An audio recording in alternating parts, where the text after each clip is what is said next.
atrocities, persecution, exodus. Words barely describing the agony of the Christians and other minorities of the Middle Eastern North African region. Action was needed, and IDC came to the rescue. In 2014, during its first summit, IDC secured a successful meeting between former President Obama and 8 Eastern Christian leaders, briefing him about the situation of Christians and other minorities in the Middle East. Soon after, the international military intervention against ISIS began. Christians and other minorities were being persecuted at genocide levels in the Middle East, posing an existential threat to one of the region's oldest religions. And we at IDC were determined to stay laser-focused on bringing justice to the families of victims of genocide committed by ISIS in Iraq and Syria. And by the grace of God, we succeeded. Through his continued advocacy and meetings with members of Congress and U.S. administration, IDC successfully secured another big achievement during its 2017 summit with Vice President Mike Pence's announcement that the United States will directly support the Christians and Yazidis in Iraq and Syria. And from this day forward, America will provide support directly to persecuted communities through USAID.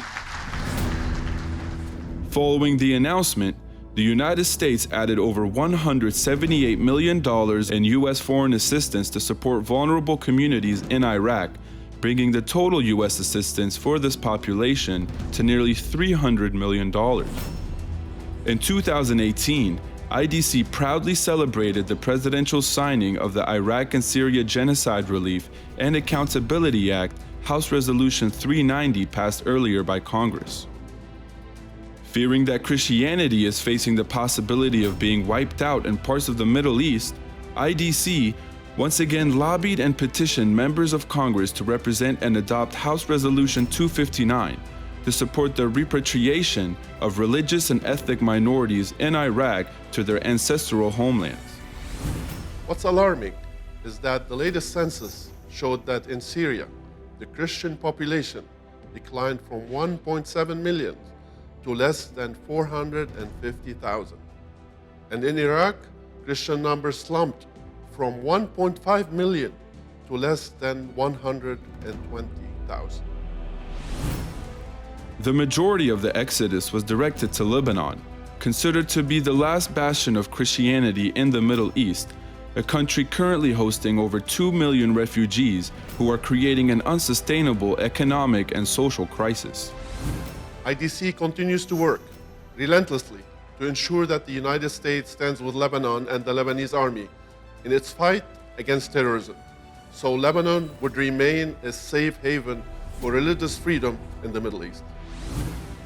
IDC's focus expanded to support Coptic Christians in Egypt with the presentation of House Resolution 49, urging the Egyptian government to enact serious and legitimate reforms to ensure that Coptic Christians have the same rights and opportunities as other Egyptian citizens, and to take the steps to end the cultural impunity for attacks on Christians.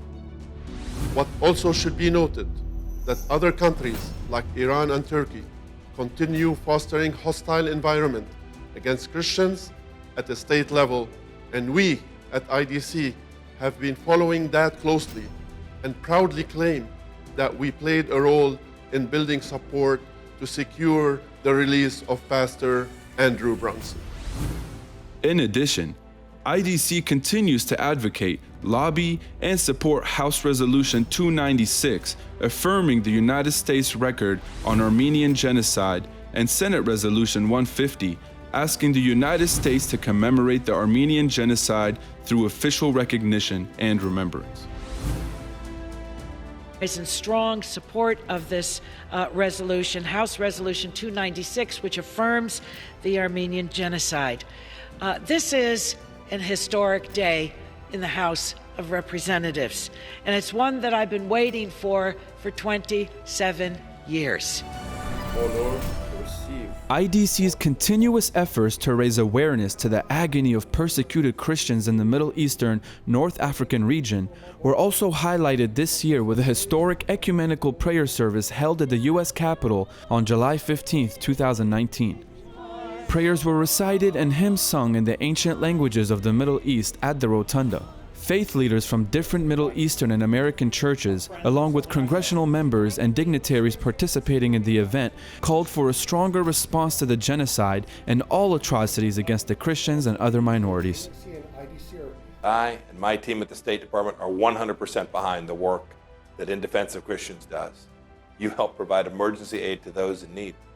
You amplify the voices of those who otherwise would have no voice. We at IDC will continue to work relentlessly to preserve Christians and Christianity in the Middle East. But alone, we cannot do much. We need your help in spreading the word, your financial support to ensure continuity, the continuity of Christian existence in the land where it all began.